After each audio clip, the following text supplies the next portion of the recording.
Hello everybody, welcome to Build or Buy. About that time we get started. We meet usually every Wednesday from 1 to 3. This is going to be our last meeting of the year, our last live meeting. For those of you that are online that are watching, thanks for joining us. Today we got probably three things I'd like for us to cover. Some of the stuff we talked about last week. Manolo's here, so he turned that laptop back and is going to get a different one. Something a little bit more powerful, something that runs a little bit faster. It's going to cost a little bit more money too. Remember, for the inputs, computer number 2 we will not put up on screen. We'll probably put up computer 1 and computer 3. And then, of course, all the cameras 1, 2, 3, and 4 are good. So, do we have anybody new here today? I see a young lady joined us. We haven't seen in a while. Where's Andrew? He's coming? Okay, good deal. Fantastic. Joe, I'm glad you asked. Joe is still sick. He was supposed to be getting out today. Still been in the hospital, yes. So that sinus infection he had has been nasty and really hanging on. I'm hoping when we come back, because we're going to be out for 2 weeks, that'll give him some more time to recuperate. Mom was in, remember, the hospital back in July, and Joe has had this ever since then. I don't know how he's managed. And Jeannie is with us today. Jeannie Reed, she's been out, sinus. Mel Babb is not feeling good today. Her sinuses are messed up. So this year, whatever with the sinus thing is just nasty. So I'm hoping we'll see Joe. Now, we're here today. We'll be gone for a couple of weeks. So while I'm thinking of it, Merry Christmas to everybody online. Hello, Pat. Can we get Pat on a microphone, please, so everybody can hear? We'll have to get a microphone from Robert over here. Do I recommend getting a flu vaccination? Yes, ma'am, I do. Especially for senior citizens. I recommend everybody doing that. In fact, when Mom was in the hospital back in July with bronchitis pneumonia, I said, what's this happening at the summertime? I didn't think this happened in the summer. They said, it's not uncommon. It happens. Well, it happened to us. Usually happens in the fall. So yeah, I think everybody should keep their shots up. And I'll hear people that'll say, oh, well, I haven't done that and I'm not going to because I'm afraid it'll make me sick. So you've asked my opinion, that's my 2 cents worth. Manolo, that laptop that you had from Costco, your complaint was price was fine, but the complaint was that it was slow. So you're going to get something that's faster. Now, how fast you're going to go and how much you're going to spend, that remains to be seen. Because like I say, with a laptop, you change one thing, changes everything. And this year, we've looked at more laptops than we ever have since I've been doing this. In fact, we looked at Jack's laptop, the Dell. We looked at Mel Babb's laptop, also a Dell. And then we had the HP Envy that I had up here. And then we also looked at, there you are, hiding again. Jim Fallon, his last week we looked at his Lenovo, what was that called? Lenovo Yoga 920. That's right. And that was something else I want to try in a couple of minutes because of the three things I want to do. I want to talk a little bit about Thunderbolt 3 and USB-C. We kind of dealt with that some last week, but it boils down to one question with Thunderbolt 3 and USB-C. Device or bandwidth? Some of these connections will handle devices. Some of them only handle data. So is it data or is it devices? So I got some cables I want to try for HDMI to see how that works. I've also got a link I may try to show us at B&H as far as Thunderbolt 3 and USB-C as it relates to the hubs. And those are ridiculously expensive. Most of them average around $300. I found one that looks like a whole lot less money, around $60. Might be worth looking at. Because my one thing that I didn't realize on that laptop of Jim's that we looked at last week, it didn't have an HDMI port. And I got to looking and realizing it. Jim, have you noticed your two USB-C ports, the way they're situated on that left side? There are some docking stations made exactly for that, with that port replication spacing. Well, this is not a docking station, but it... Is it like a port replicator? Yeah, it'll hold, it'll take a SDXC plus, I want to call it the other camera cards, although I don't know that it'll take all of the camera cards. It'll take SD cards? It'll take SD cards, that's right. And I was going to tell you that I ran last night a full 32 gig SDXC card. I put it on the hard drive in, let's see, just under 7 minutes. In other words, it'd take a while. I did not test it on the USB 3 to see how long that would take, but I would consider that pretty fast. 32 gigs on a USB-C port? On the USB 3.1 port onto the hard drive. That sounds slow to me. You think so? Yeah. 7 minutes to me sounds slow. What about y'all? Does that sound slow to y'all? See, in the cameras we're using now, I use 128 gig cards, so it's not uncommon to transfer 40 or 50 gigs. For that to take 7 minutes for 32 gigs, that to me sounds slow. So I'm curious about the throughput, but you have to test it and see. This device you got, does it have HDMI on it? No. It has two USB 3.1 and one plain USB 3. Okay. So you're strictly for data? That's correct. Yeah, well, I've got some here. I'm going to see if they'll show for connectivity. And I want to try one of these cables on Jack's laptop, if he doesn't mind. But we might have to bring it up here. But what I want to get to first today, some of this stuff with Christmas, and I'm going to get into some talking points. I want to do an unboxing on a monitor today. This is a Dell 32-inch IPS monitor. And what's interesting, there are 3 big monitors right now going. LG has an elongated monitor. There's also a new one announced, I believe, by Samsung that's quite unusual, and it's on Extreme Tech. Samsung's stunning 49-inch gaming monitor, first to display HDR certified. It's a curved monitor. If it was flat, I'd take a whole lot more interest in it. But these large monitors, even the one, this one I'm going to show you that I got at Costco, to me, this is the most bang for the buck. This was $150. Right now it's a $200 monitor, and if you're looking something for Christmas, I think it's still a good deal. So what I'm going to do is I'm going to find a knife over here, and let's flip over to that other screen, and I'm going to open this box. Whenever I get something like this, I like to make sure it's got a seal on it, and this does have a seal, so I'm going to be breaking that seal for the first time. If I were going to buy one of these monitors at the store, if it didn't have a seal, I'd pass on it. And again, this is a Dell 32-inch IPS. It's a beautiful monitor. It's only 1080. But unlike the one from LG, the LG is an elongated monitor, so it changes the aspect ratio. Depending on what kind of things you do, it could be annoying with a different aspect ratio, but this is straight 1080. This monitor is kind of heavy. It's probably the heaviest monitor I've ever seen. It's like picking up a TV. This thing weighs 33 pounds. That's what I thought. But the display is beautiful. It's got a decent stand. That was something else I didn't like about the LG. I got a couple of cables here. See if I can get where the camera's at. Which camera are we on? That one right there. Okay, there's 2 cables that came with it. This is a VGA cable and a power cable. VGA and power. Those are the 2 cables we got that came with it. So I'll set those aside. The toughest thing about this is probably putting the base on it. But it's a beautiful monitor. Comes with a driver disc. I'm not going to set that up or install that. Piece of paper on the back. And remember, when you buy something new like this, you want to keep all your packing material, because if you have, for any reason, to send the device back, you're going to need it. This is the base. It's a nice, strong base. Go ahead and take that out of the bag. It has a little bit of a tilt to it. Now, this monitor also allows for a VESA mount, but because of this base, I would not use just the VESA. So I wouldn't use a regular VESA, because you're going to need to have space for that base to clear once this monitor is mounted. It's got a little bit of a tilt to it, but that's a real strong, heavy base.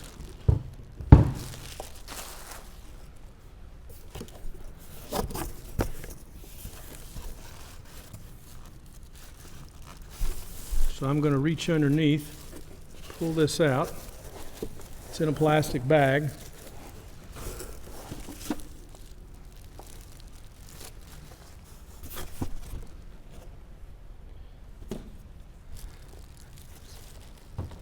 And that's it. It's got a silver bezel around the edge. Let's get this bag off. And the silver bezel kind of hides the fact that there's a black band around the perimeter. And this is a new monitor. So it's curious because it's a new monitor. The connections.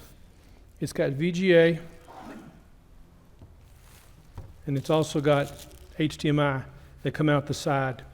We get a picture of that on the screen. Yeah, VGA,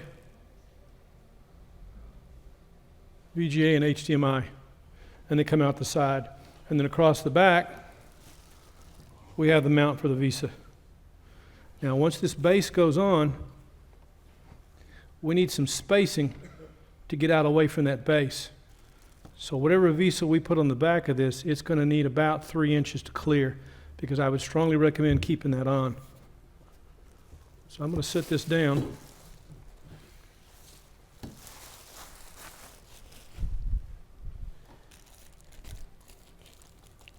And I think we're going to need a screwdriver. Does anybody have a Phillips screwdriver on them? I do. Jack is always handy.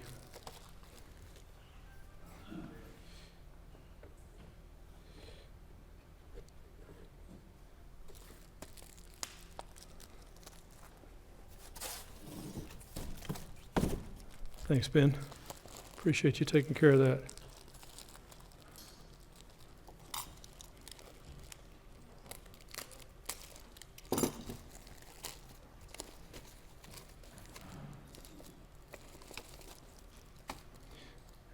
I'm sure in all this equipment there's a Phillips screwdriver around here somewhere. Just a matter of finding it. And if Jack's got one we can borrow. Is that magnetic or just plain? Let me come around and get it. Oh, you're coming that way. Okay. Then that'll work. Thank you. Ah. Is that a Leatherman tool? It's a cheap rip-off of one. As long as it works, that's all that matters. There's 4 screws that go in the back.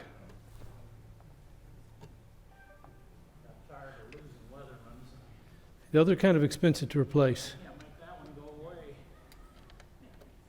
It just kind of stays with you. 4 little screws.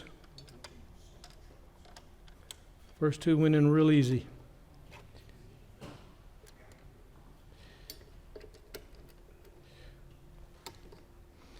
And the manufacture date on this, for those that are wondering about the model, this is a Dell D3218HN.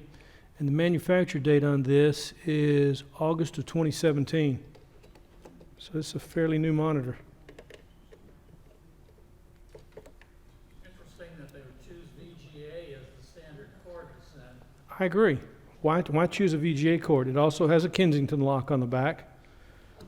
Why a VGA cord in this day and time? How many video cards still have VGA? Very few. I would have expected with a monitor this size, even though it's only 1080, I would have expected DisplayPort, especially if you've got an AMD video card.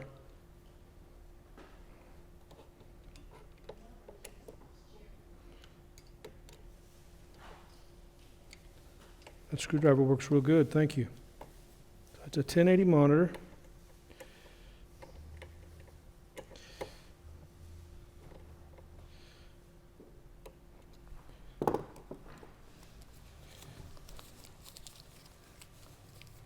Now we're going to need something to plug into it. What I may do is that computer that is this laptop on the switch, which is on input number 1, I'm going to unplug that monitor so we can set this up, take a look at it. And see, it's got a little bit of a tilt to it, so I can tilt it. So I'm going to walk around, plug into the power.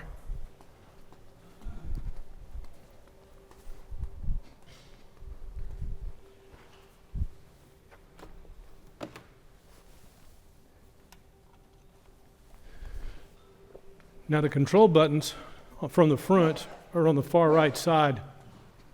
And I'm going to tilt this back down to take a look at that front edge. The control buttons are right down here. The first button is a power button. Right next to it is an LED for a light. Then you have your 4 control buttons. 1 and 2, and down and up right here. Power, LED, 2, 1, up and down right here. So I'm going to set that up, and I'm going to unplug this laptop for just a minute, so input number 1 is going to go away. And we're going to plug in to this monitor. And what I like about this, it looks good without having to adjust anything. I'll plug in the HDMI, and let's turn it on.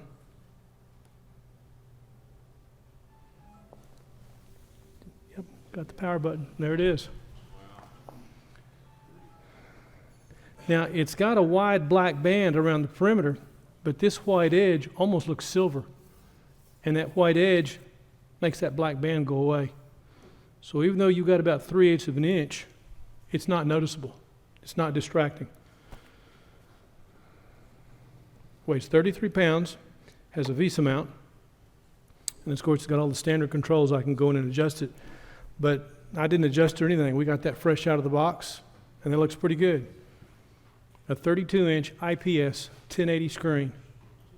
Now, it's not 4K, but it didn't cost what a 4K monitor costs. And how many people are doing 4K? For most folks, and this monitor doesn't look that big in the store, but when you get it home, it looks humongous. So that's a Dell 32-inch IPS 1080 screen. How much is this? It was $150, but right now it's $200. It was 150. It was $150. Now it's two. And now it's $200. Christmas. It's still a good deal at $200. Yeah. It's a better deal at $150. Yes, Nick. Can we get a mic on Nick? He's coming. Thank you, Robert. Yes, sir. What's physical width? Ah, the physical width. Somebody have a tape measure? Somebody have a tape measure? I don't have a tape on me. Didn't think to bring one. I do have one, but I'd have to go get it. It's out in the car. You want me to go check it? You're not going to get one? You remember when we were looking at 27-inch monitors, and Joe said 27 was too big because he couldn't look out the window on the side? He'd freak if he saw this. 32 inches. I think it's a good-looking monitor for the money, and I wanted to show you guys. Now, what I want to do next is I want to try that cable. Where did Jack go? He's indisposed. Jack is indisposed. How about Jim Fallon? Jim, can we hook up your laptop and see if it will show up with this? I'm real curious. What's the model? The model on this is a Dell D3218HN. And I can go to Costco's site and I can show it to you real quick. Let's go over there to computer number 3. And I'm going to go to Costco. Costco.com. They'll have the specs on it. We're going to go to computers. We're going to go to monitors. And they've got them priced high to low. I'm going to reverse that and say, show me price low to high. And then I'll see an LG, and there's a Dell. And then there's a Samsung, and there's a Dell. And that Dell 32 inch is what we're looking at. 32-inch ultra-wide IPS, 1920 by 1080, 8 millisecond response time, VESA mount supported, HDMI, and the dimensions. That should be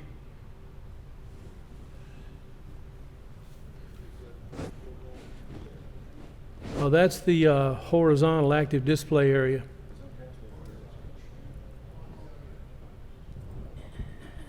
.49, so it's roughly 28.5 inches. Let me see if we can get some more details here under specifications.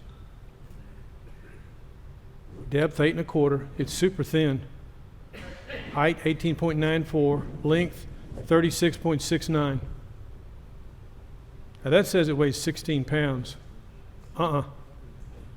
That's more than 16 pounds.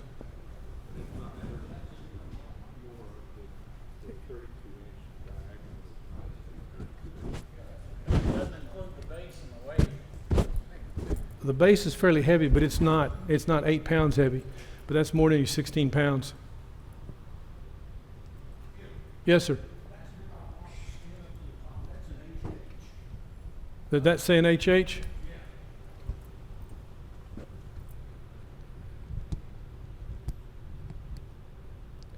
D32HN. HN, it is in Nancy. D3218HN. D3218HN. That's the same one. Glad you pointed it out, though, because you never know. Let's see, did that bleed over? There we go. Okay. So that's the one we're looking at. I'm running this on dual monitor, so I have to move stuff around a little bit differently. That's the same one. And it was $150 a couple of weeks ago. Right now, yes, Nick? Mel, Oh, let's get a mic. He's coming. Where's the other mic at? Mike's coming. Mel's got it. She's bringing it. Thank you, Mel. Yes, sir.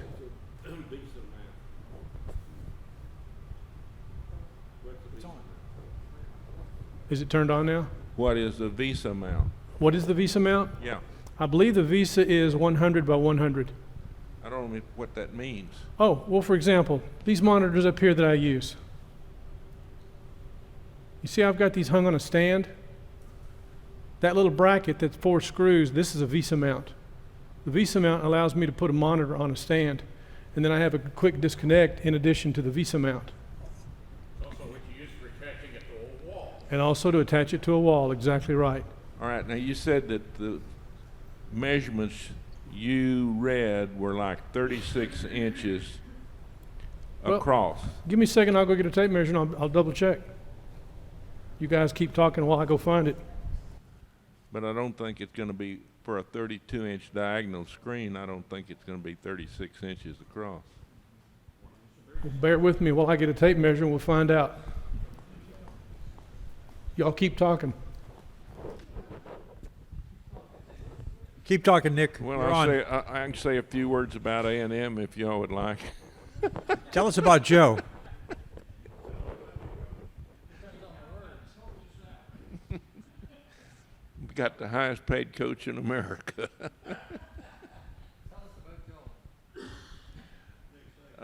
Talked to Joe at 9:30 this morning. He was still in jail. Closer. Hospital. Excuse me. Louder. Hope to be out by noon, which obviously he's not, and he's not here, so I guess he's not coming today. Sounded like he felt better. Especially glad to see Tom Tyner here today. Somebody take it up from here. And tell Gil to bring his stuff in. He just leaves half of it out in the car.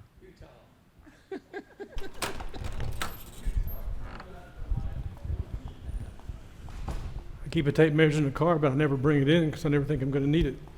You never know when you're going to Home Depot or Lowe's. It may be a pocket tape measure, but it's heavy. Okay, here we go. Across. 28 3/4 of an inch. That's more like it. 28 3/4 of an inch across, top to bottom, 17 inches. From the table up, 19 3/4. Actually 19 7/8.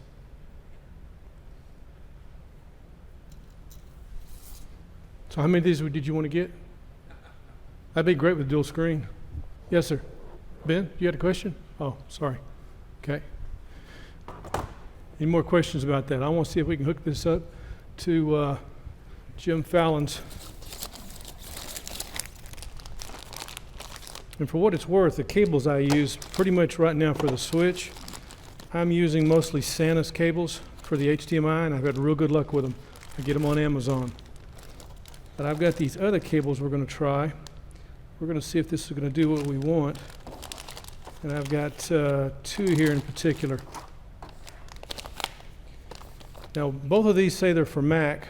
One of these, of course, all of them are made in China. One is from a company called Chargin Pro, USB-C to HDMI. I'll get over here and see if we can get this on the camera. Oh, we got Jack's device. Fantastic. Let's try Jack's device. Now, Jack, you got this device. This is Chiotech, and this you had for your cell phone. Yeah, I bought it for my cell phone,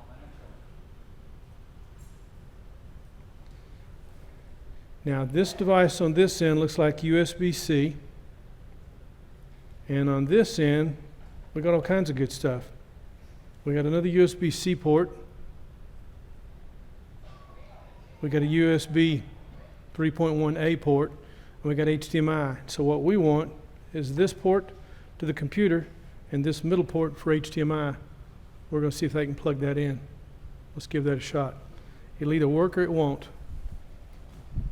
So I'm going to disconnect from this laptop. So that screen will go dark for just a minute.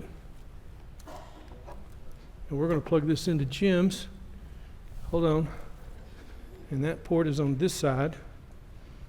And it doesn't matter which way we plug it, because it's going to work. First we'll plug in the device. Go ahead and let that set down. There you go. It'll blink as soon as your desktop comes back up. Does this have to have power, Jack? One of them should have power. No, but you can power your device through the There it is. Okay, it came back. Yeah, that's what I thought. His laptop had no screen for there about 3 seconds. Okay, that'll blink again. Did it come up? Let's just give it a second. It does. It works. You can see it? Yes. Well, you can see it over there. The camera we're using is trying to do autofocus. So what we're going to have to do is touch it, make it stay. There we go. And we're looking at that with a G40. The G40 is not as crisp at the XA35 camera, but it shows that it works. So how much was that adapter?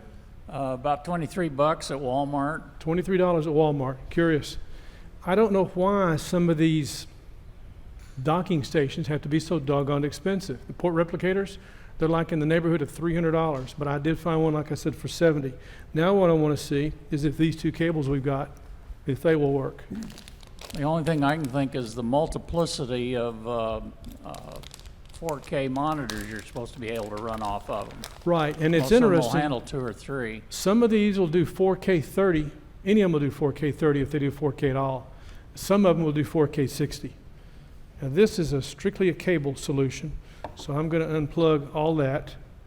We're going to lose the camera for a minute on that because it's going to try to focus again, unless we're there to autofocus it. So we're going to plug this one in, see what it does. It's got smarts on one end. The intelligence is where the HDMI is at. So we're going to plug this into the laptop first.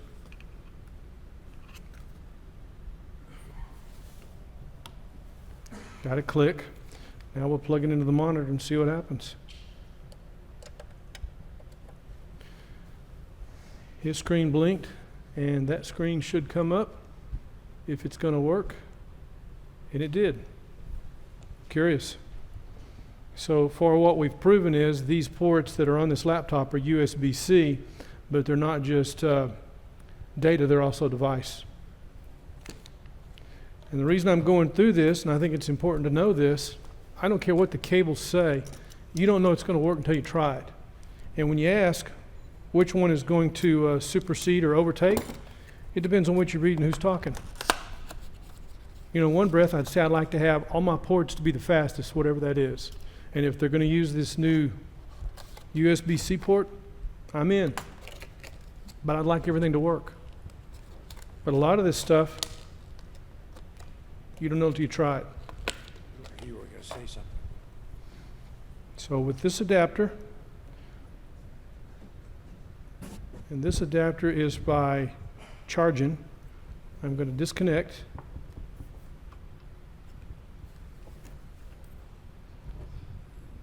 Unplug the whole thing. And with this adapter, All I've got is just this little pigtail.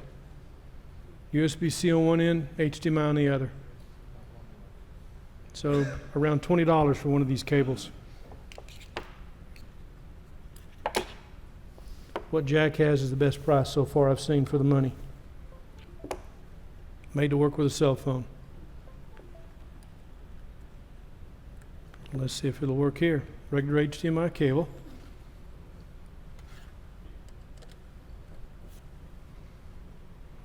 Screen blinks.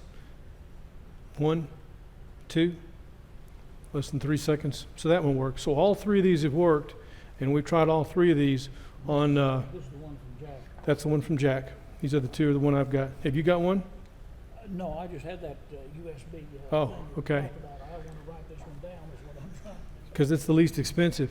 Now, I tried one of these other adapters on this laptop, and it wouldn't work. So the USB-C on this is not the same USB-C on that.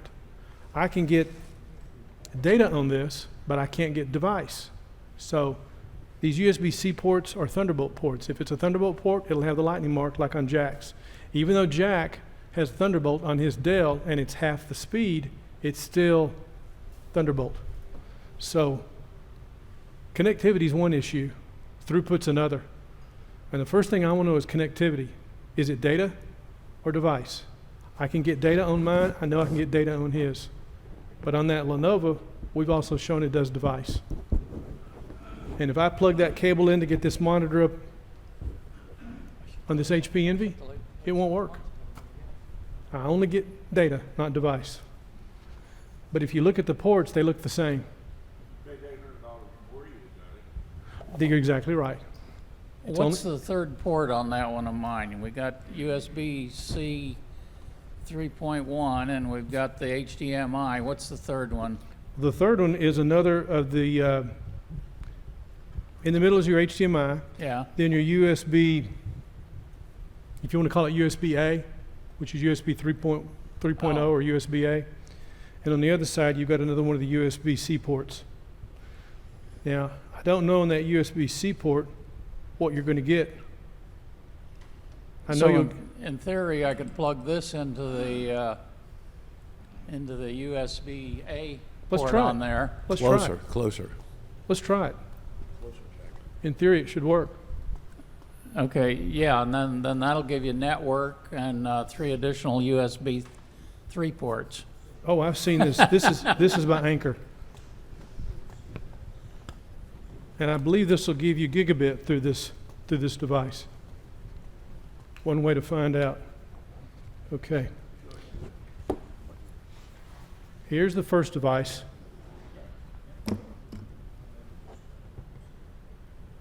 USB 3.1C, HDMI, USB 3.0 or USB 3.A, and another port that we're going to plug this into. And this other device will plug into this device to the USB 3 port, giving us 3 more USB 3 ports and network connectivity. So we're going to see if it'll work. So we're going to swap out. Unplug that device. We'll put this device back on. The computer goes dark for just a minute.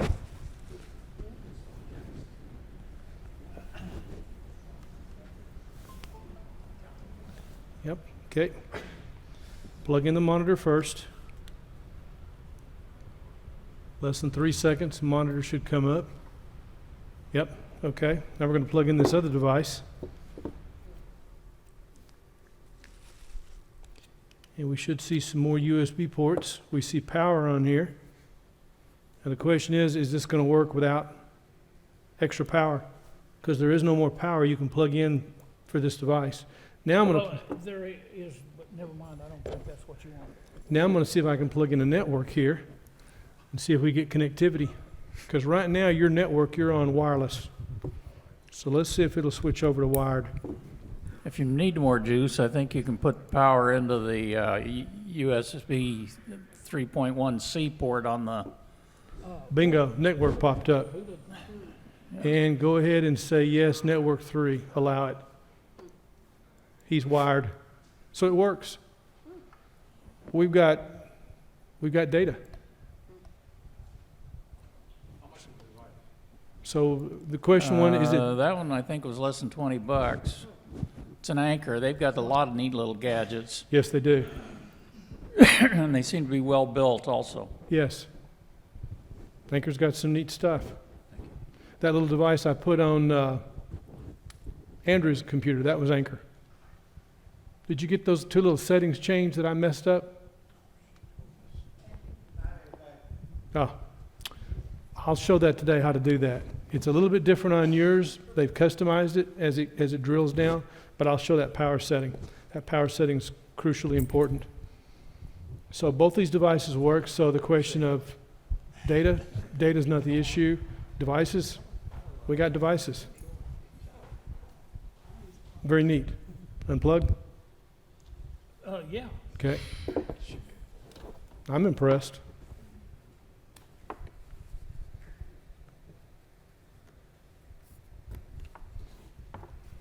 So we done? I think we are.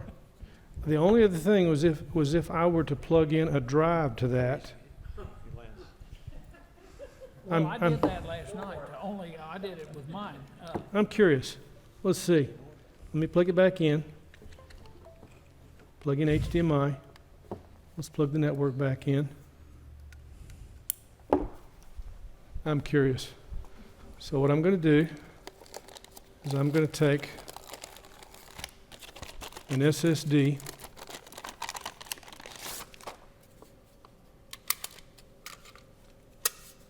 and I've got to have a device that plugs into that, which would be number 3. Case number 3. Case number 3 is right over there. I got to walk in front of the camera, so excuse me. Case number 3. Okay. Now what we're going to do is we're going to take an SSD. I'm going to put it in this little sleeve. I'm not going to mess with the whole thing. This allows me to house a drive. What this does, it gives me access to a drive. So I'm going to take this SSD, a SanDisk Extreme Pro, that's about a 512 gig or 480. Anyway, say to 6 gigabit. And this connector, this is by Vantech. I plug this together, and this will give me connectivity. Hang on a second. There we go. This gives me connectivity, and that gives me USB 3.1C. All this connected. Now I'm going to plug this in to this hub of jacks. Let's see what happens. Look Wow. at that. Popped Man, right it up. didn't take long, did it? That popped up real quick. And we have connectivity. So this little hub of yours that lets us plug in 3 devices, it works. It all works. So we've got data and we've got device connectivity. We've got HDMI. We've got the Anchor device, which gives us 3 more USB 3 ports, a wired network. And then we come off of the USB 3.1C into this other device for USB 3.1C, and we're accessing a drive. How much does that cost? That drive, probably around $300. I'd have to double check. The discs I use are specific to the specs for the Blackmagic SSD recorder because they can do 4K video. Not that we're doing that, but I have that capability. So it works. We've seen a monitor, we've seen connectivity. And that was a big thing I wanted to show. Now this is with USB-C. Your ports are Thunderbolt. Your ports should be faster, even though you're only getting 20 gigabit, you're not getting the 40 gigabit. There's only 2 devices I'm aware of that can do 40 gigabit. Because whatever you put through the network, you got to have some way to, you got to have something on the other end. And they work with an M.2 drive, which is an NVMe drive. Question. Yes, sir. Hey, Gil, I have a question. At $200, and that's getting close to a TV of that size, what advantage or what disadvantage would a TV of that size be? That's a good question. A lot of times you get into issues with your refresh rate when you plug a TV in. For example, if I were going to get a TV, I would want something probably bigger than this. I'd be looking at maybe probably about like a 42-inch. Then the price jumps up. In this size, What I wanted to show was of 3 monitors, even though this is only 1080, the other monitor that LG has a, it's a 1080 resolution, but it's elongated, so you change the aspect ratio. I still think this is a better deal for the money because of that size. In fact, let me show you before I get back to the TV question. If I can find this here, let's go to computer number 3. If I can find this here, this LG 34-inch. I'd have to log in, it's not going to show me the price. But that's an expensive monitor. And I can go somewhere else and find it. I want to say that's like $350. Does that sound right? And it's an odd resolution, the 2560 by 1080. It's a beautiful monitor, but what I don't like, and this is an LG, is that base. There's an LG I looked at about a month ago. Beautiful monitor. It fell over by accident. I thought, oops. I plugged it in. It was like somebody taking a hammer to one corner of it. So I'm kind of done with LG monitors, and I'm real aware of base design. If you don't have an absolutely perfect base, that could be a tragedy, in which case then you'd want to use the VESA mount on the back. Yes, Jack? They have VESA mount bases, don't they? A VESA mount base? Can we get a mic over there? Thank you, Robert. You screw the VESA on the mount on the back, and it's got a base coming out of the bottom of it. There are some bases like that. I've seen them on ViewSonic. ViewSonic has a new monitor that's Essentially gorgeous. like what you're using there, I guess, only with a foot on the bottom instead of an extension ball. Right. When I originally looked at those, for my purpose, one of the things I needed, if you'll notice the depth of this, because I use the quick release, I can put these back in a box. They don't take up any space. Whereas with this monitor, because of the thickness of it, I need to be able to put it back in a case, but I need to be able to clear that base. So if I were to move this around, there's only 2 possibilities I would look at. Most of the mounts stick out a long way, and I would have to take them off every time. So it depends on what your needs are. If you're going to keep it set up all the time, the space relation is not an issue. The Tether Tools mount, which is kind of expensive, $250, it lets this elongate out and drop down, but it has a knuckle on it that it'll fold down flat against this monitor. So this monitor with that could still be put in the box. Most VESA mounts that either mount on a stand, on a table, or to a base, what I'm talking about is not an issue with most people. Most people set something like this up and leave it.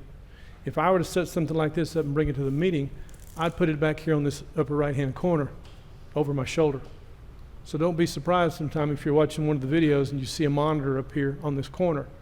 It may be one of these. So I can have something else going behind us. So let's get back to the question about the TV. Okay, 3 monitors to look at. One, this LG. This is a 1080 monitor, 34-inch wide. It's ultra wide. Beautiful monitor, but I think it's too expensive for what you get. Another one is this, and this is an extreme monitor, Samsung's 49-inch. Again, this is a monitor. Y'all have any idea how much that monitor is? Want to take a guess? $4,000. About $1,000. So when you look at this other monitor that's $200, where did it go? Right there. That's not bad for $200. Now, back to the question about a TV. Response time, 1920 by 1080 resolution. If you buy a new TV, you're probably going to be looking at a 4K TV. And oh, by the way, everyone that's got a 4K TV, it's obsolete. There's a new standard coming out. I think I've got a link up on Builder Buy about it. So let's go back over here and take a look at TVs. I'll bring up an extra link. I'll hold down the control key and we'll do a new search. This time we'll go into Costco. We'll look at TVs. Electronics, TVs. Let's look at 32-inch and below. We're not going to have much to choose from. Samsung and Vizio. There's a 32-inch. It's 1080. So let's go up. One more. 39 to 43. And these aren't going to show us prices unless we log in. There's a Vizio for 280. Okay, there's a 40-inch for 280. That's a 1080 screen. 120 refresh rate.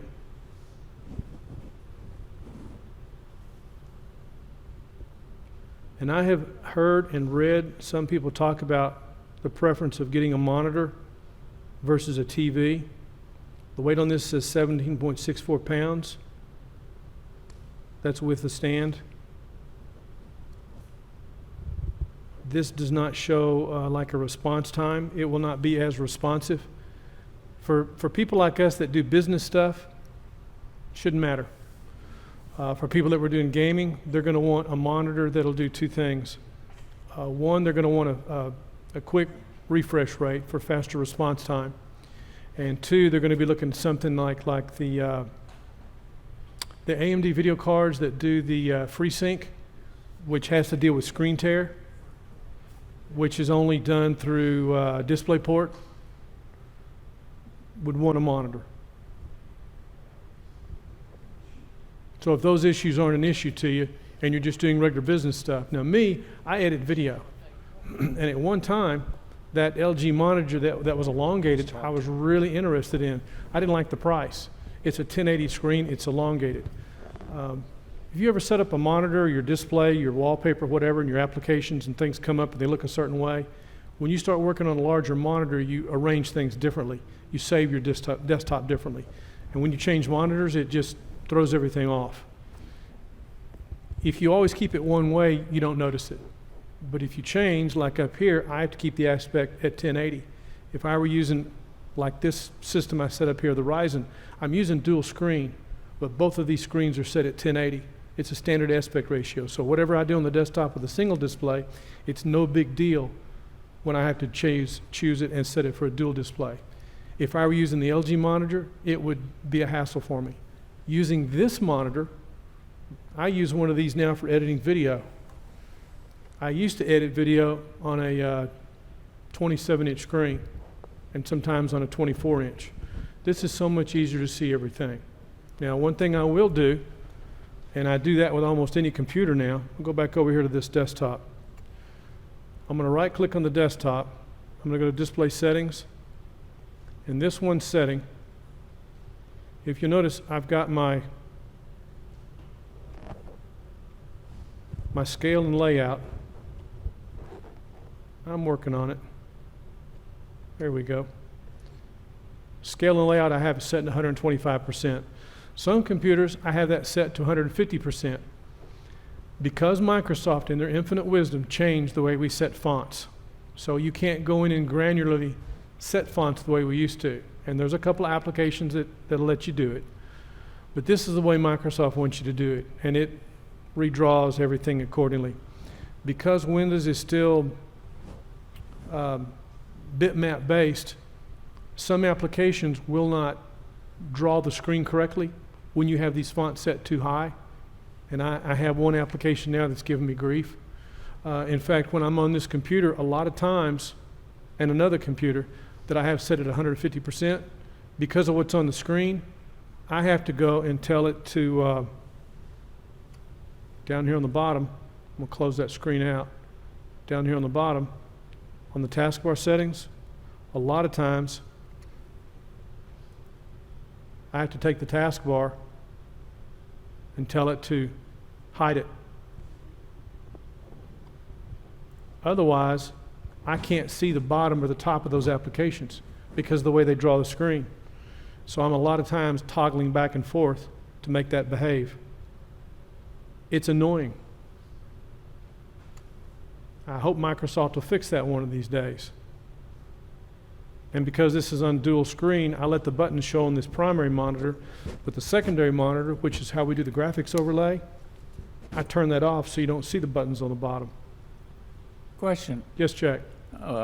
regarding your taskbar, wouldn't you find it simpler to have the taskbar hidden and it just shows up when you haul the mouse down there? That's the way mine is. I do that on occasion, but I prefer to have it shown. Oh, okay. For example, if I were, let me turn this, That way it doesn't get in your way except when you intend it to. I'm looking at that computer, and there's two screens. All the time, I like having the taskbar because there's a lot of stuff I access from the taskbar, infinitely more than I should. And I also set that other up so I can get access to that Microsoft also hid from us. I don't like going through the start menu and all that silly looking stuff. Those tiles, I think that's just ridiculous.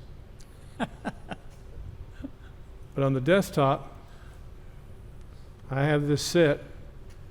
So on the left side, I've got my buttons, but on the right side, like I said, you don't see them. I have that hidden. And that's a setting I set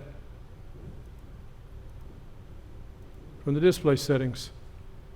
Monitor 1, monitor 2, scale and layout 125%, 1080 resolution, landscape, multiple displays, extend these displays, and the setting for the taskbar.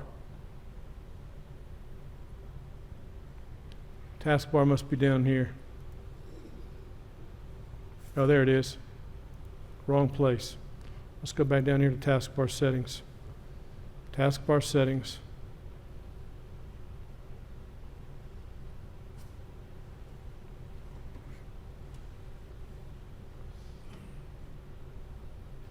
Let's see, taskbar settings on the bottom, always hide labels.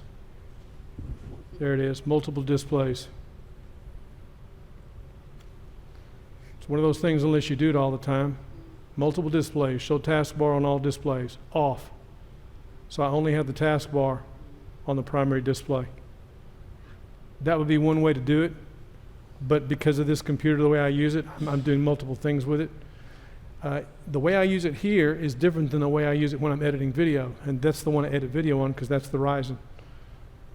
And when I build a Threadripper, it'll be the same thing. I'll use the Threadripper to do these multifunction things. I get more bang out of the buck with this computer than any we've built yet. So I treat the first desktop as a standard desktop, and I treat the second desktop differently because that's how the graphics are overlaid. For example, as you see that up there, when I take that on screen, that shows up right there. And what shows up as an overlay on air is what's on that fourth screen. It's still there on that monitor because that's the way those graphics work. There's an actual HDMI screen up here. So that's what you're seeing is that HDMI, which becomes an overlay in the switch. Now I want to go to those power settings I mentioned to Andrew because I should have set that back for him and I didn't. Let's go back over to computer number 3. Yeah, there we go. Thank you. From control panel, I'm going to go to power settings. And these power settings are important. Anybody doing updates? Trying to get from 1703 to 1709? I got one machine that's gone 6 times and it still didn't have 1709. I heard somebody else, was it you, Jack? Said a machine had gone 12 times? 10 or 12, yeah. And the rigmarole you had to go through to finally get it up where you wanted a it? clean install on it. A clean install? Yeah. Wow. I couldn't get it to do it anyway. Well, that was one of the reasons for the Windows Media Creation tool, because if you download the current Media Creation tool, you will get build 1709. Yeah, that's what I did. But when I was doing this on Andrew's machine to go from 1703 to 1709, I changed his power setting because with the default power setting, the machine would go to sleep. And it's a paradox. When it goes to sleep, it won't update. Well, when you're trying to run the updates, if the machine goes to sleep, they stop. So I changed his power setting and I forgot to set it back. There were 2 things I did. I also installed a video card and I forgot to change his sound because when you install a new video card, you're going to get HDMI. HDMI is also going to have audio. So it changes what the default audio is from analog to digital. I forgot to set that back for him because I didn't plug in speakers. But the first setting was power. Now, on his laptop, power is a little bit different the way HP set that up. So I'm going to go to power. And I have the Ryzen balanced power setting in here. But the power saver is probably what he had. And if I change the plan, the default's 5 minutes and 15 minutes, I went into the advanced right here. And I changed the advanced. And the advanced setting, turn off the hard disk after 20 minutes. And I set his to stay on for I think 2 or 3 hours. But all he needs to do is click this button here, restore default settings for this plan, and it'll put it back like it was. When he emailed me, when Andrew emailed me about that, I said, oops. Because when I've got a computer on, I don't want it shutting down. And the AMD Ryzen balance, I've got it set never. When this thing is on, it's on, period. I don't want anything shutting down. And the advanced power settings, turn the hard drive off after 20 minutes, but I've got it set to never. And again, I could change the advanced power settings, but there's no restore to default. That's not there, like it was on the other. Most people have balanced or high performance, but I think Andrew's is in power saver mode. On a laptop, that makes sense. And you have one power setting on a laptop on battery. You have another power setting when you're on power. And that power setting when you're on power is what needs to be changed to stay on to let those updates occur from Microsoft. Okay, now the next thing that I did, any questions about that? Okay, I'm going to go back into the control panel. And there's some more talking points on the news I want to get to here in a minute. I'll go back to the control panel. We're going to look at sound. And under sound, first of all, down here on the right-hand side, yours will be different than what this shows. But if you'll notice, I've got sound down here muted. Let me get all the way over. And this is relevant. What you're seeing here is a DAC 70. That's the converter I'm going through to get this into the switch so you can hear it. People on the stream wouldn't hear this. But normally, if this were on, I could right-click and check this. Now, this is important because in a minute, we're going to go to a deal about a web page that people have had a hassle with going to certain web pages and you get audio. So we're going to come back to that in a minute. So I'm going to go up here to sound. I didn't do the button I wanted. Let's go back to sound. Okay. Now, right now, that's my default converter. If I had speakers plugged in, which they're not, that would be the speakers, and they would be plugged in. What I'd want to do is right-click that, and it's grayed out, but I would say set that as the default device. And with that set as the default device, I then want to test it, which is also grayed out. And that's under playback. Remember when we're doing recording and we're using, what's that free audio program we like so well? Audacity? Yeah, Audacity. You need to go into this and change it till it'll let it record. Microsoft, again, in their infinite wisdom, turns that off. Yes. They do so many things to us, for us. I mean, whatever. For us. So does that help, Andrew? Maybe? Where's a mic? Let's get a mic on Andrew, please. Robert's a coming. Thank you, Robert. Didn't know he was going to get you exercise today, did you?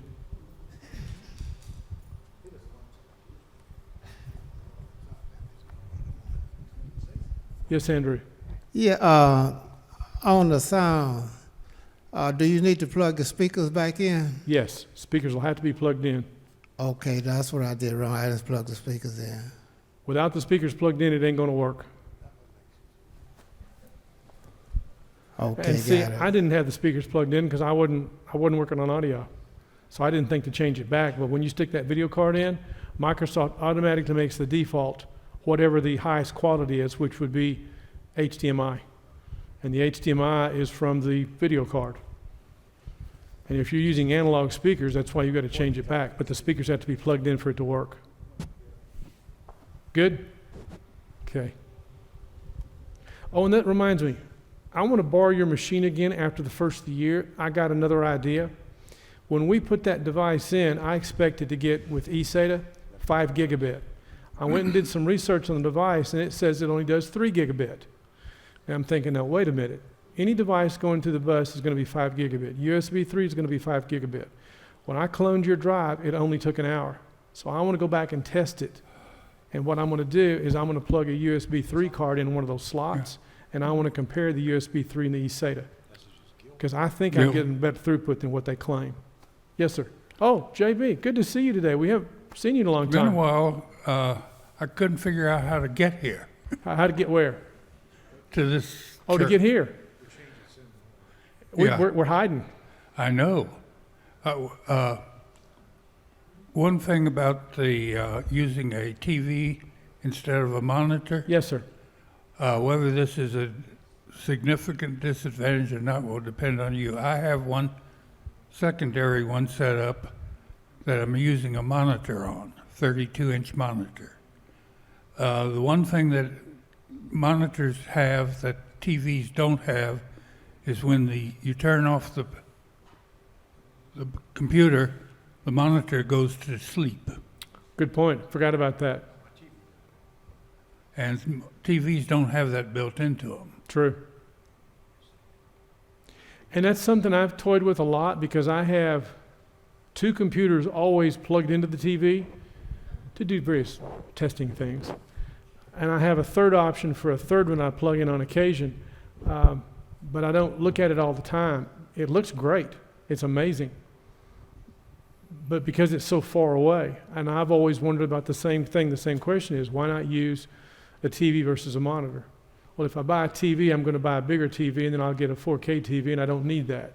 So I'm back in that loop.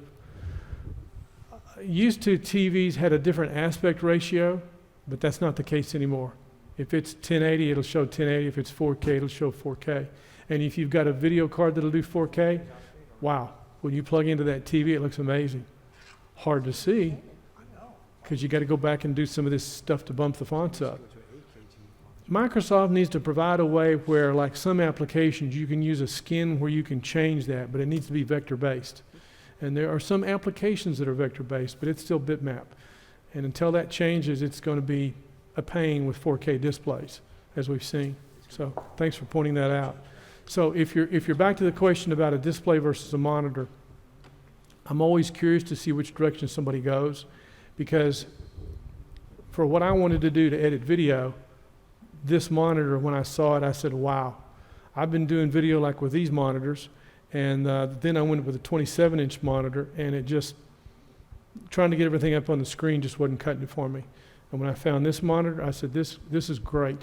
This is so much easier to edit video with because there's so much on the screen. You got your timeline where you see a preview window, a secondary preview window, then you have your timeline below it. And then you've got all your stuff you call in that you're trying to put in to either clean up the video or to work on the audio. And the screen can get really cluttered. And when the screen gets cluttered like that, you can't see what you're working on. So bigger monitor makes it easier editing video. So back to the question about a monitor versus a TV. Did we cover that in a reasonable? Because I'm always curious to see which direction somebody goes.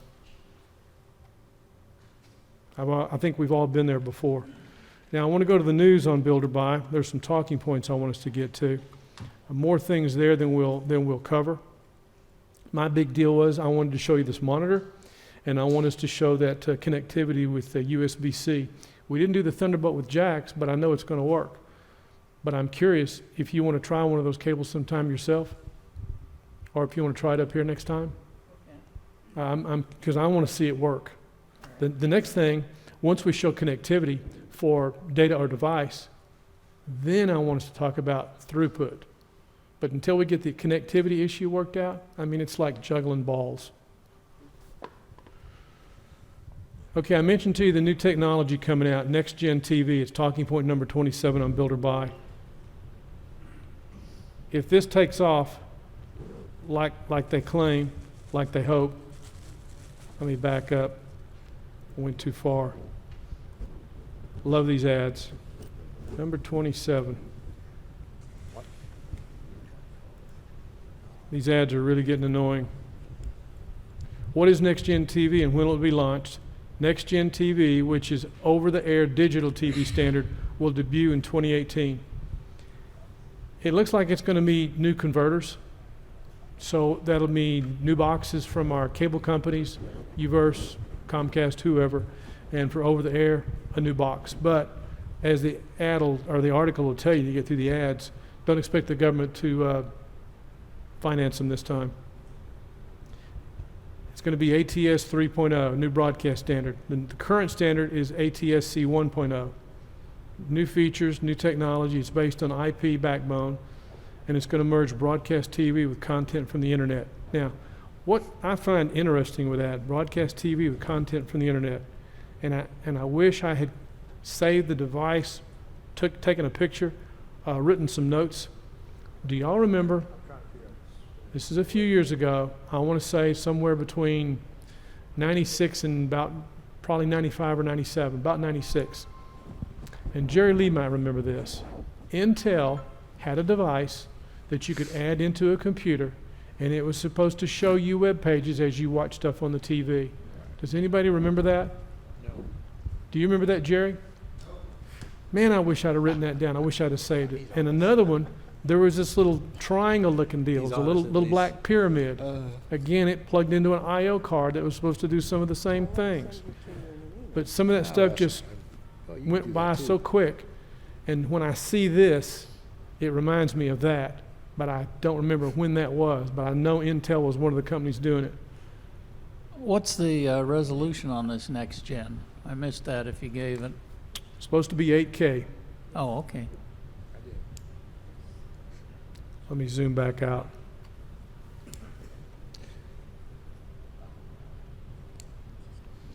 They talked about how it'll impact privacy. I've seen 3 articles on it. One of them talked about resolution. This specifically says 4K, but I saw an article that said 8K. I don't see it in this one. Tech Connect had it. I know one of the Ziff Davis publications had it, and I forgot who the third one was. But it talked about 8K. I'll find those other links. This was the last one I had, and I thought it was significant enough that I wanted to mention it coming down the pike. It's kind of annoying that we're going to have to be looking at new TVs, but man, look at the price of a 4K TV right now. Gosh, $500 or $600. Now, this other docking station I told you about, I want to show you a link on, and this goes to B&H. This is talking point number 24. I'll hold down the control key and bring this up.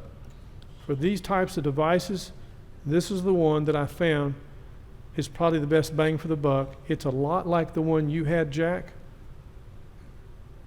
for $60. Expands USB-C to multiple ports. It has 2 USB 3 ports. It has an SD card reader, so that would fit what Jim Fallon was looking for. And it also does 4K video. So I'll zoom in on this. There's the USB 3.1 Generation 1.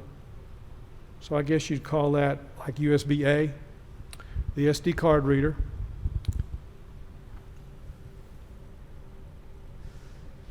It does charging on this port on this side. So let's look around on the other side. Yeah, there's the charging port, which is another USB-C port. There's HDMI, and there's another USB 3 port, 3.1.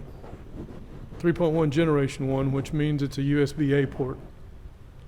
And the connectivity they show hooked up, doing all that stuff. Of those kind of devices, everything else in this class at B&H's website is in a $300 range. And I just think that's ridiculous. Now this particular device kind of reminds me of what Jack's got, but what Jack had, even with the 2 devices, was cheaper than this one device. You were like 20 and 20, so you were like $40. Yeah, 23 and 18 or something. Yeah, so what you did was still cheaper, but you got 2 devices. But that was the best I could find for $60. All the others in this range are $300. Belkin, you name it, everybody. And some addressed the way the ports are done on Jim Fallon's laptop, where he has those 2 USB 3.1C ports. And there's a port replicator that goes over those 2 ports that sits on the whole side of the laptop to give you all that other connectivity, but at a price. And the one thing we made sure of, there was a little bit of a click, like a detente. Once we had that click in, we had it. And once we had everything hooked up, the first thing was the scariest. when your screen went dark, and it's like, okay, okay. Oh, not okay. Oh, then finally came up. But when we hooked up the SSD, that was the fastest thing that we connected. So there's a link up on Builder Buy for that. I was going to talk to you about some cases. I won't get into that a whole lot. I found some other devices. There's a whole bunch of those. Some from Amazon, some from B&H. And two devices I mentioned, if you're really going to have the throughput, these are the two I found. One called TechQ. This is talking point 33 and 34. TechQ Rapid, Thunderbolt 3 SSD, and Sonic Fusion, a Thunderbolt 3 PCI Express flash drive. I'm going to bring up the first one here, the Sonnet, and this will take us into the manufacturer's website. PCI Express, which means that's an NVMe drive in there. Now, if we click on Buy Now, it will probably take us over to their store, might even take us over to Amazon. So what I'm going to do is I'm going to highlight that, because I know somebody else had this for sale, but I didn't put it up because I wasn't sure about the time frame. There it is on B&H. I'll go to B&H's website because they'll have a good picture to look at it. 1 terabyte, Thunderbolt 3, up to 2,600 megabytes. A PCI Express-based M.2 SSD. So if you got a Thunderbolt 3 port like Jack has, but you don't have the throughput, the connectivity, you don't get the 40 gigabit, it's like, okay, 20 gigabit's still pretty good. What are you going to connect to? If you connect to an SSD like I'm using, that's like 550 megabytes.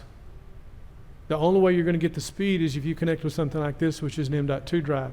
And most of the cases I've seen that take an M.2 drive only take an M.2. They don't take an NVMe drive. These two we're looking at, those are NVMe drives. So whatever limitation issue they're having, 26 megabit, you're not getting the full 3,500 megabit or 3,200 megabit, but 2,600 megabit is pretty darn good for an external device. Now, who would use something like that? Someone that's editing video. And not just editing video, but I mean like 4K video, 4K raw. Not even pictures are going to overwhelm that. So that's one possibility. So the other device, this Rapid Thunderbolt, let's bring that one up and take a look at it. Neat little metal box. And according to their website, if you look at it, I'm not even sure if this device is available from their website. But I did find someone that has it. M.2 PCI Express 3.0, Thunderbolt 3, and it gets a 2,700 megabyte read and a 1,500 megabyte write. Talks about the Intel controller they're using to get Thunderbolt 3. And USB 3.1 generation 1, like we saw on the devices, is 5 gigabit. Okay, 5 gigabit, all these USB 3 drives, that just is terrible. And all this, as we're moving back and forth with Andrew's machine, I think I'm doing better. I think I'm getting at least 5 gigabit. They claim that Anchor device would only get 3 gigabit. Well, if I'm only getting 3 gigabit through that eSATA device in Andrew's machine, I'm better off going with USB 3. And I don't buy that I'm not getting a good speed because it only took an hour to clone that drive. But I'm going to find out and test it. So I'm looking at all this and I'm thinking, okay, here's USB 3.1, here's Thunderbolt 2, here's Thunderbolt 3.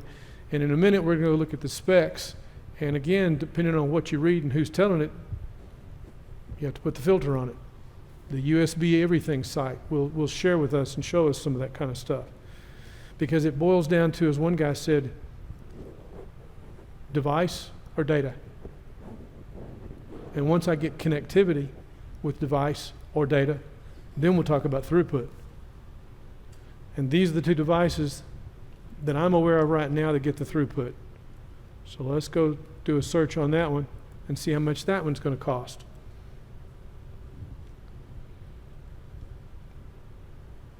And again, this goes right back to Tech's website. I'm not sure that's even available yet. And I'm not sure if this is China or where. Rapid with an E. Tells about the controller they're using, the DLS 6340 controller. And that's not just an SSD. Talks about the Mac. Now there's an example of those two ports. If you notice the way those ports are located, this is something that kept popping up. There are some devices that address these two ports and that replicate those two ports and pass them through, and literally takes the whole side of the laptop to give you access to the other devices. I just want to point that out. If we come across one, I'll show you. If we don't, you can find it in the links, but you'll become aware of it. Talks about certification. I like the metal box, but what I don't like is I can't find a price on it. Now, last time I looked at this, there was a button that you could click on to buy it to go to their store, and I don't see that button up here anymore. Research, features, and specs. So of these two devices, that's the one right there you'd be buying. I would expect the other to be about the same price. But why spend $1,000 on that when if you look at this little drive I plugged in, this is an SSD, 550 megabytes. And the specs on this drive are very specific to the SSD recorder, so we can record in 4K. 4K 30, well, we can record in 4K. And this is a SanDisk Extreme Pro. Something to think about. But if you need to edit video, that'd be the way to do it.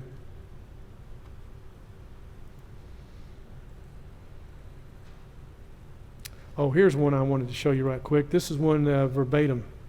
This is on Amazon, if this link will work. And this will show us what I talked about with the ports.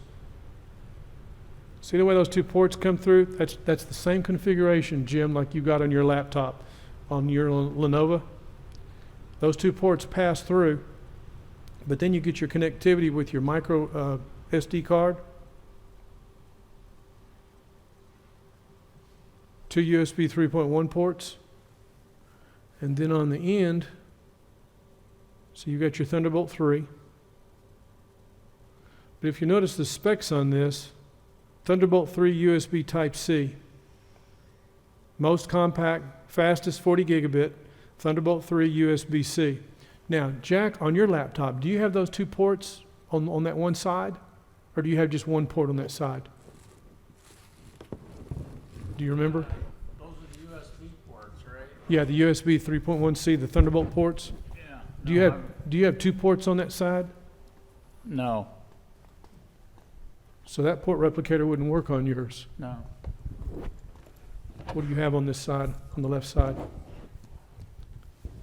Got HDMI and Thunderbolt and, Yeah, one Thunderbolt and then headphones. And what do we have on this side?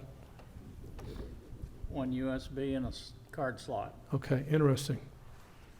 So now I'm curious if this thing we're looking at would work on Jim's, but Jim's is not Thunderbolt.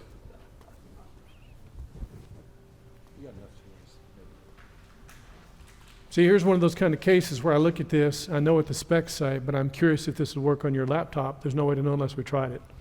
But at the price for $70, it's like, eh. But then again, does it give you what you want? Now, you don't need HDMI, I do. You need a SD card reader. And there's an SD and a micro SD card. The thing is only 96 millimeters long, 23 millimeters wide, 8 millimeters thick. Man, that's like a fat stick of chewing gum.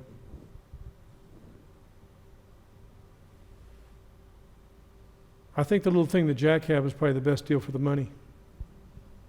And if I were picking, looking at this from verbatim, I think the better deal for the money either is what Jack had, or I would look at the solution from B&H. I think it was $10 cheaper, but I'm curious about that. So let's go back over to Build or Buy. I've got several of those kind of things up here. When we looked at this kind of stuff a long time ago, it was hard to find what we were looking for. Kind of looking for a computer case with USB 3 ports some time ago. That's not a difficult thing to find now. But to find a case with USB 3.1C ports, that's a whole nother animal. And then to find them with that internal connector to plug into the motherboard, wow, it's coming. I even found one on Monoprice. And starting from the bottom, I've still got the link up on Windows 10.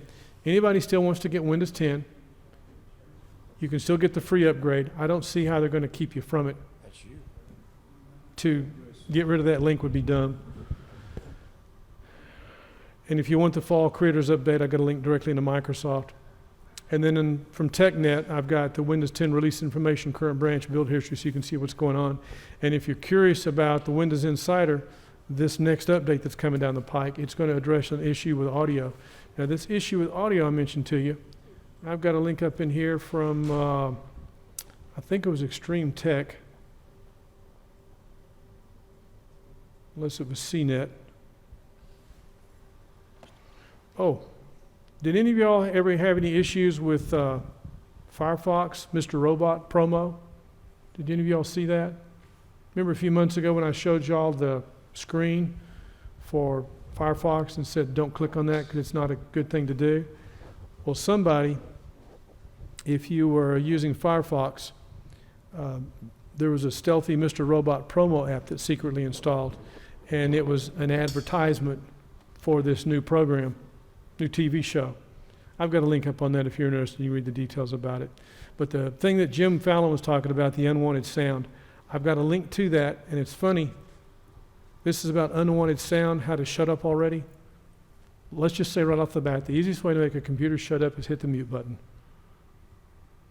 Just hit mute. But if you want, each one of the browsers has a tab, and they go into quite a bit of detail of this, where if you get sound, and if I click on that link, it'll do it. So let me mute it. I've mastered that. Hold down the control key, bring up another link. But if you'll notice, up here on the tab, let me zoom in on that. I'm gonna unmute it and see if it'll talk. Yeah, okay, I muted it back. If you notice up here in the top, there's an icon right there on that browser button. Y'all see that? It didn't appear right away, it took a minute. But if I clicked on that, that mutes the audio on that page. People are complaining about pages that just automatically start playing audio. And since Jim sent that and told me what he was doing to get rid of it, it's there. Yes, Jim? But if you go on down, there's a way, the way it does to me when I'm on Firefox is it shoots the volume all the way up. It turns it to not how I have it fixed on mine, but it turns the volume all the way up and it blasts you the minute you hit that site. And that, if you go on down there and follow the directions down there, I've shut off one of those places on down there, and it cures it. To my knowledge, I have no ill effects. I've just shut off. There's two. Yeah, keep going. You're talking about where you go into the config? There you go. I think it turned that to false. I can't read it from here, but I believe that's the. There's two things there, and still, whenever I want sound, if I want to see something, I can punch it and it'll run it. But if I don't want it, yeah, there you go. Set it to false. Media autoplay enabled. And just set it to false. That's right. And the way to get there is enter about config into the URL bar. Yeah, you have to follow follow the directions. Yeah. And when the little article comes up that says you're going to void your warranty, just go right on. They figure that'll scare most people. And all you did was I don't have the void your warranty thing. Nothing like that popped up on mine. It didn't? In case it does. That's the way to get rid of it. The other way is to do what I just showed. It's amazing how they take advantage of us like this. I just mute it, mutes everything. Or up here in the upper right-hand corner, on the tab, it didn't show up right away until the page was fully loaded. I could click mute there. There's a mute tab. Now, the article talks about right now there's no way in Microsoft's browser to do that. In this next build of Windows that's coming down the pike, they're supposed to be. So, for what it's worth, I think it's good to know, but I just hit mute and I'm done with it. Now, for those interested, I've also got a link up on Extreme Tech. It's interesting. How do you get the latest build of Windows 10? How do you download it for free? There's a link on how to get rid of Windows 10. If you've built a new computer or you've bought a new computer, that's not going to be an option that's going to be open to you. Then you're going to have issues with drivers. But I've got a link up for those that are interested. Does anybody here use Painter from Corel? Painter? Well, if anybody does, I've got a link up to some training that they did recently. I wasn't able to watch it, didn't have time, but I got a link up on YouTube for that.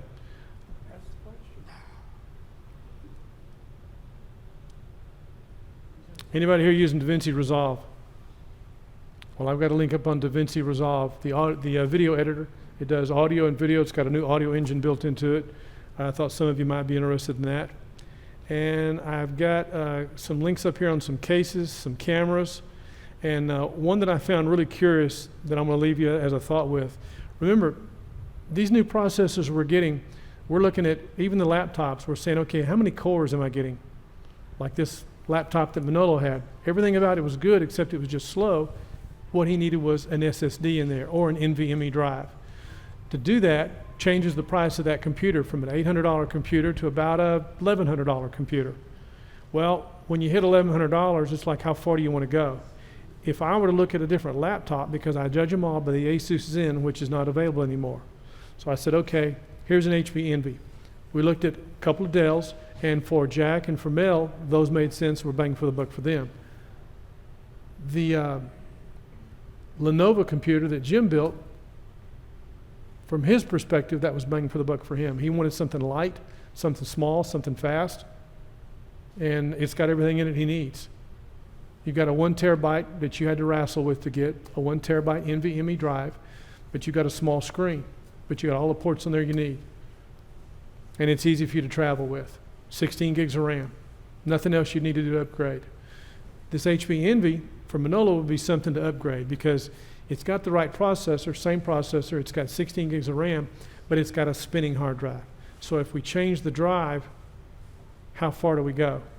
If I were looking at a desktop or a laptop, the question is always, what are you doing with it?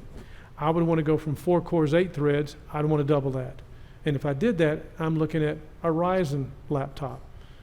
Wow. Okay, Nick Streeter's computer was the best of everything, the one that Lou bought, the one that Andrew bought, because you had a 512 gig NVMe SSD M.2 drive, 16 gigs of RAM, 15.6 inch screen, 4K. Everything was just stellar up there. And something I don't mention very often was the battery life. As Nick said, the battery life on that's been amazing. You go all day, 8 hours? You've been here since 11 and you got... So you still got 40% left. Yeah. Still got 40% of the battery. If I were looking at this Ryzen laptop, which is the Asus Republica Gamer Strix, it's got a Ryzen 7 in it. Stellar specs except for one thing. The battery power in it sucks. 1 hour battery life. So it's always, all these things we look at, change one thing, changes everything, flips it upside down. If I were looking at the Ryzen because I needed a longer battery life, that'd be a deal killer. If I'm looking at the Ryzen laptop because I need to render video, it does everything, except it has that one flaw. So none of these are going to be perfect. There's always going to be something you have to give and take on. Now, as we go forward building computers or even buying computers, we're looking at workstation class CPUs. So I want to show you this one link I left up here for Box. This is talking point number 1. I'm going to hold down the control key. Box now has what they call an Apex 4. You can either get a 4.9 gigahertz Intel, and they also have the Intel Xeons, which has the highest thread count and cores you've got, or an AMD Threadripper workstation. Now, we're going to be building a Threadripper at some point, but to put this in perspective, I'm going to show you this Apex 4 that they will custom build, and you can get this, and I'll zoom in on this on the right. an Intel 4-core, 8-thread. They put a 512 gig M.2 PCI Express SSD, which would be an NVMe drive, one NVIDIA Quadro K620, 2 gig video card. So 4 cores, up to 4 GPUs, up to 64 gigs of RAM. We can go down a little further. 4 cores, 10 cores. This is an i7, 32 gigs of RAM, 3 GPUs, 128 gigs. SSD is still the same. And they've now got a 16-core Ryzen Threadripper. 3.4 gigahertz, 16 cores, 4 GPUs. So 16 cores, 32 threads. 4 GPUs, which would be an NVIDIA Quadro P600 2 gig graphics. And again, the same, 512 gig M.2 PCI Express SSD, 128 gigs of RAM. The price on these, they're showing a base price on that just under $4,000. It's a new model, and I always figured it'd be just a matter of time before somebody started building workstation machines with Threadrippers in them. Now here's one, up to 10 cores, that's using an Intel, and that's a Xenon. Or, yeah, here's a Xenon, 22 cores, up to 44 cores maximum. The point of it is the bang for the buck you get, and we're starting to see workstation class computers.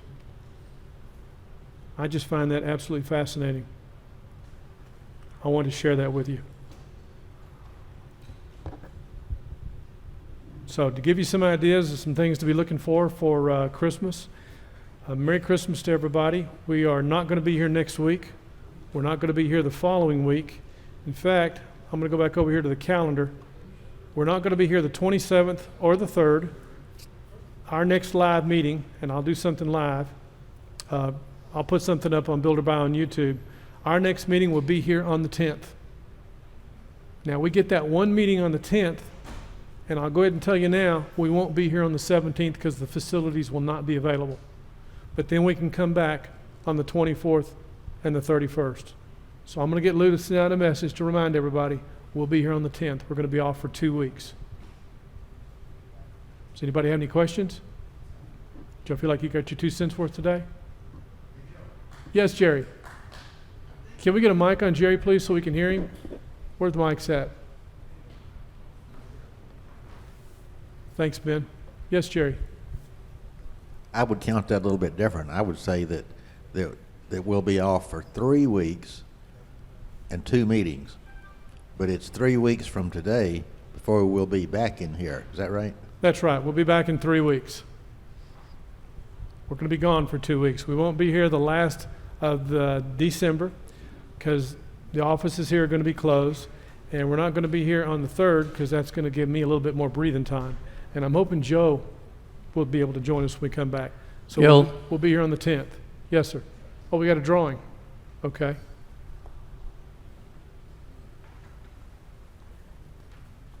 So does anybody have any questions? Since we're going to do a drawing, I'm going to let the folks online know that we're going to sign off and we'll continue our stuff. Does anybody have any questions? No more questions about what we did today? Talking points? Okay. I want to thank everybody for joining us today. And those of you that are online, thanks for joining us. Again, this is Builder Buy. We meet on Wednesdays. And I'm going to put our little screen up there.